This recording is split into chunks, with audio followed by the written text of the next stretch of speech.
कहा कि अगर सुलाना अगर हो तो उसके अंदर धर्म की सब चीज को ला दो, धर्म को ला दो।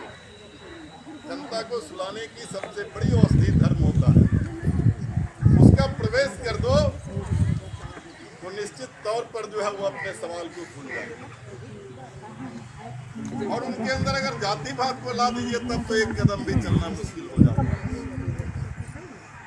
और यहाँ पर मैं आपको, जब वाटर कैनन की बरसात आपके ऊपर हो रही थी, आपके ऊपर विधानसभा गेट के सामने लाठियां चल रही थी, हम लोग सब चीज देख रहे थे, विधानसभा में आपके सवाल को भी उठा रहे थे, लेकिन उस समय आपको कितना गुस्सा हो रहा होगा।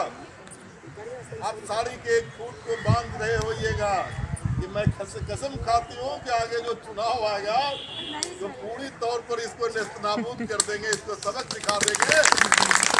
क्या ये याद रहेगी आपको? बिल्कुल।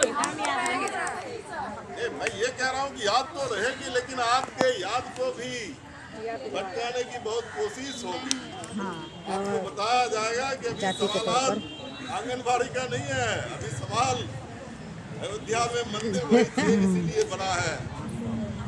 मैं जो कह रहा हूँ ये सारे चीजों का इस्तेमाल होगा और आपको समझाया जाएगा कि इस इलाके में पार्लियामेंट के लिए चुनाव जो लड़ रहे हैं वो हमारी बिरादरी से है। थोड़ा विधानसभा का चुनाव होगा तो बोला जाएगा कि हमारे रिश्तेदार खड़े हो गए और जातिवादी अपील जो है ना, जातिवादी नेता अपने पगड़ी लेकर के आपके सामने में वो रखेगा और वो कहेगा कि एक बार बस पगड़ी की इज्जत को रख लो। तो आप जान लीजिए आजादी के 75 साल पूरा हो गया। 75 साल तो आप उसी पगड़ी को बचाते रहे। उस पगड़ी को जब तक बचाते रहिएगा तब तक आपकी समस्या का निदान नहीं होगा। आपको जो वेरी जाति और धर्म का है इसको तोड़ना होगा। जिस दिन तोड़ दीजिएगा उस दिन श्रमिक वर्ग अपनी आजादी हासिल कर लेगा। मैं आपसे ये गुजारिश करना चाहता हूं, अभी जो हमले हो रहे हैं, जिस तरीके से हमले हो रहे हैं, आपको कितना गुस्सा। अभी श्रमिक नेता बैठे हुए हैं, इनके 3 दर्जन से ज्यादा जो इनके लिए कानून बने हुए थे उसको डिमोलिश करके सिर्फ 4 कानून में तब्दील कर दिया। और आने वाला समय जो होगा,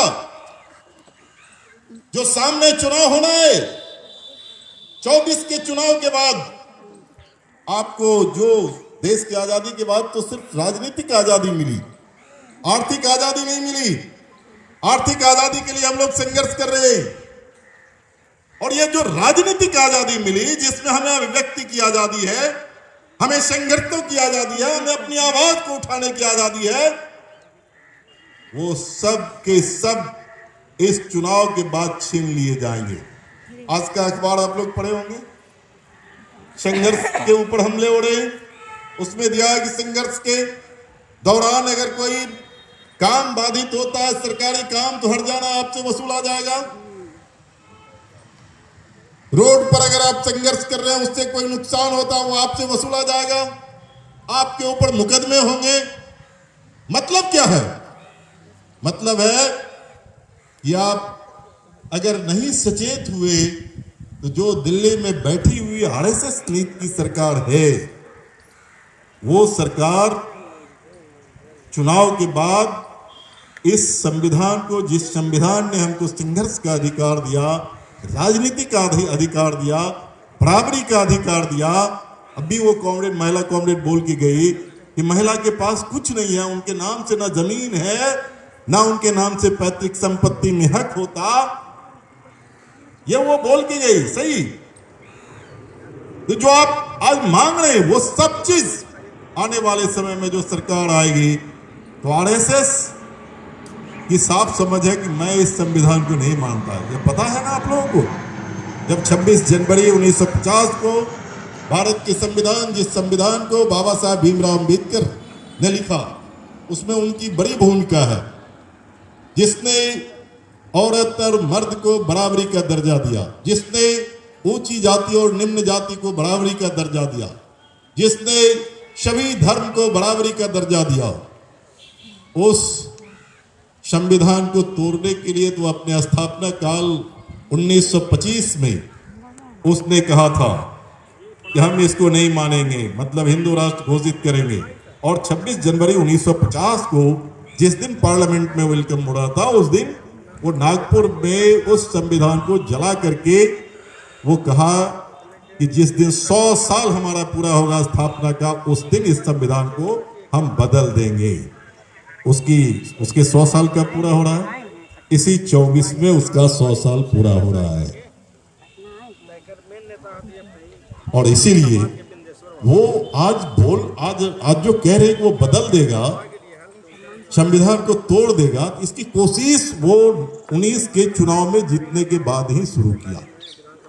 आपने देखा कि जम्मू कश्मीर बिल्कुल संविधान को तार तार करते हुए उसने डिमोलिश किया।